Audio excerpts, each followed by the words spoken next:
हमारे जो इस पार्टी के जो शीर्ष नेतृत्व के लोग आए थे, उन्होंने हमसे पूछा कि इस इलाके के सबसे बड़े मुद्दे क्या है।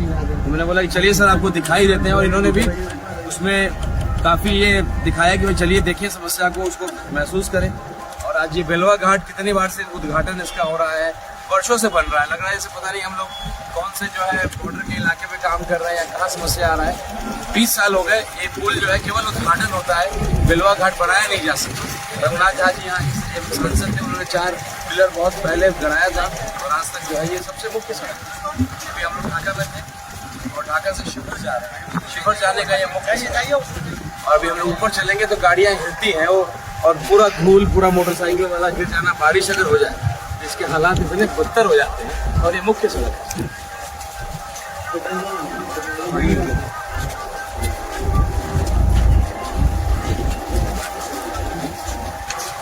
शिवहर के इलाके का ये मर्दान की जगह पर अभिशाप बना हुआ है। हम लोग इस बेलवा घाट के बारे में अक्सर सुनते रहे हैं, और पिछले 20 सालों से तकरीबन सदन में भी इसके बारे में कई बार चर्चा हुआ, लेकिन उसके बावजूद भी इस पर कोई काम अब तक नहीं हो सका है।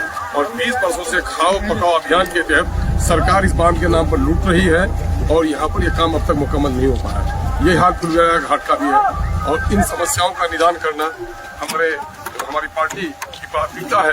और यकीनन है कि राणा रंजीत साहब को बिताइए, और इन मुद्दों पर यकीनन है कि माटी का बूथ इस मसले पे जरूर काम करेगा। हम आपसे अपील करते हैं कि अगर इस इलाके के इन मुद्दों का अगर हल आप चाहते हैं, तो यकीनन है कि उन मुद्दों की लड़ाई के लिए आप उन्हें वोट दीजिए जो इन मुद्दों के बारे में जिनको जानकारी है। मैं समझता हूँ, दावे के साथ में कह सकता हूँ, राणा रंजीत के अलावा दूसरे जो प्रत्याशी हैं न उनको इसकी फिक्र है, न उसको जानकारी है। जिनको जानकारी ही नहीं तो फिक्र भी नहीं होगी, और जिनको फिक्र नहीं है वो आपके समस्याओं का निदान भी नहीं कर सकते।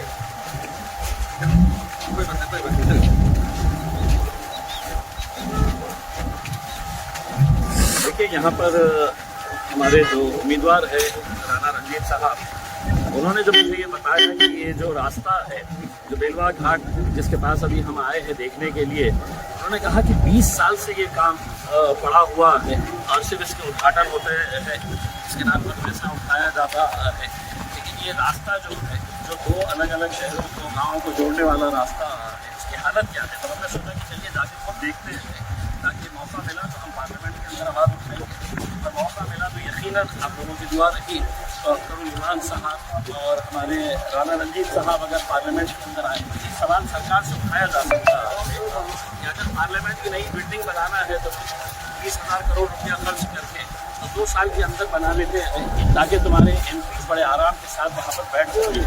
लेकिन यहाँ पर गरीब लोग जो इस रास्ते का इस्तेमाल कर रहे हैं, उनके रास्ते की फिक्र आपको 20 साल से नहीं हुई है, जहाँ पे सिर्फ उद्घाटन के ऊपर उद्घाटन किए जा रहे हैं। ऐसी कौन सी ऐसी रॉकेट साइंस है ये, हम खुद ज़मीन के ऊपर आकर देखना चाह रहे हैं, और हमारे साथ यहाँ पर बिहार की आवाम भी है, वो खुद देख रही है कि ऐसा क्या है इसके अंदर रॉकेट साइंस की, जिसकी वजह से ये काम मुकम्मल नहीं हो पा रहा है। इसका जवाब यही है कि इलेक्शन में आओ, वादे करो, बड़े बड़े वादे करो, और फिर गायब हो जाओ, फिर 5 साल के बाद आओ, फिर नए वादे करो, और फिर गायब हो जाओ। मैं आपको यकीन दिलाता हूँ कि अगर यहाँ पर इस इलाके के हमारे उम्मीदवार राणा रंजीत साहब को यहाँ पर अगर यहाँ की आवाम चुप कर देती है, तो हम यकीन मानिए कि हमारी प्रायोरिटी के ऊपर जो काम रहेंगे वो ये काम रहेगा। ये जो बेलवा घाट का जो अधूरा काम पड़ा हुआ है इतने सालों से, तो उसको हम मुकम्मल करवाने के लिए तो पूरी कोशिश करेंगे। जनता ने ये समझना चाहिए कि उनके मसले क्या है, उनके क्या मसले हैं जो सबसे पहले उठाने जाने चाहिए। नेता जितने भी आ रहे हैं, जाति धर्म के मुद्दे निकालो, सड़क के बारे में, पानी के बारे में, रास्तों के बारे में, कोई रोजगार के बारे में कोई बात करने के लिए तैयार नहीं है। उनके मुद्दों पे जनता को उठाए रखे हुए हैं, लेकिन मजलिस ऐसा नहीं है। हम जानते हैं कि ज़मीनी स्तर के ऊपर क्या काम होने चाहिए, काम होने के लिए। जैसा कि जानते हैं आप, जल संसाधन विभाग का 32,000 करोड़ का बजट, संजय झा कभी भाजपा में डुबकी लगाते हैं, कभी नीतीश कुमार की चमचागिरी करते हैं। जल संसाधन मंत्री थे, मिथिला हाट से कुछ होने वाला नहीं है।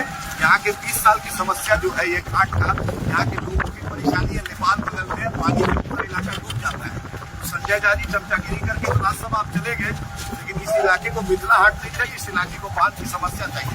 तो नीतीश जी कितना बार आप पलटिएगा और कितना बार झूठ बोलिएगा। जिस तरीके से मोदी जी ने मोतिहारी की चीनी फैक्ट्री का चाय नहीं पिया, वादा तो किए थे कि चाय पियेंगे आकर, फिर मक्कारी करके चले गए। संजय झा जी और नीतीश कुमार निवेदन ठाकुर बताए, स्पीकर है, मंत्री है, मुख्यमंत्री है, मेरी इस इलाके की समस्या कब हल होगी। मुझे उम्मीद है कि इस बार 3 सांसद हमारे साथ हैं, इम्तियाज जलील साहब, अल्लाह ने चाहा तो इंशाल्लाह कामयाबी मिलेगी। अख्तरुल साहब और आपका बेटा शिवर का बेटा राणा रंजीत भाई है, सब लोग मिलकर इंशाल्लाह ताला कामयाबी मिलेगी और इस समस्या को हम एश्योर करते हैं बैरिस्टर असदुद्दीन ओवैसी साहब की सरपरस्ती में जरूर कामयाबी और इस मुद्दे को जितना जल्दी हो सके 100 दिन की प्राथमिकता रखेंगे।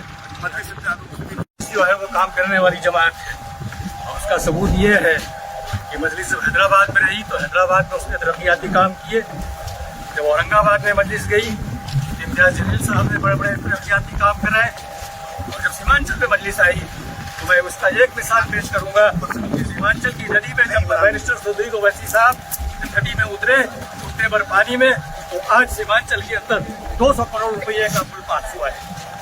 ये मैं ये कहना चाहता हूँ, मजलिस जहाँ जाती है वो काम कराती है। तो आज ये शिवहर के अंदर हमारी मजलिस आई है, राणा रंजीत सिंह को आप दिखवाइए तो आप देखेंगे कि जिस तरह से हैदराबाद में, जिस तरह से औरंगाबाद में और जिस तरह से सीमांचल में हमने काम कराए हैं, हम शिवहर में भी काम कराएंगे। इंशाअल्लाह जरूर हम ये चीज़ को कंप्लीट करेंगे। ये पूरा बहुत बहुत शुक्रिया।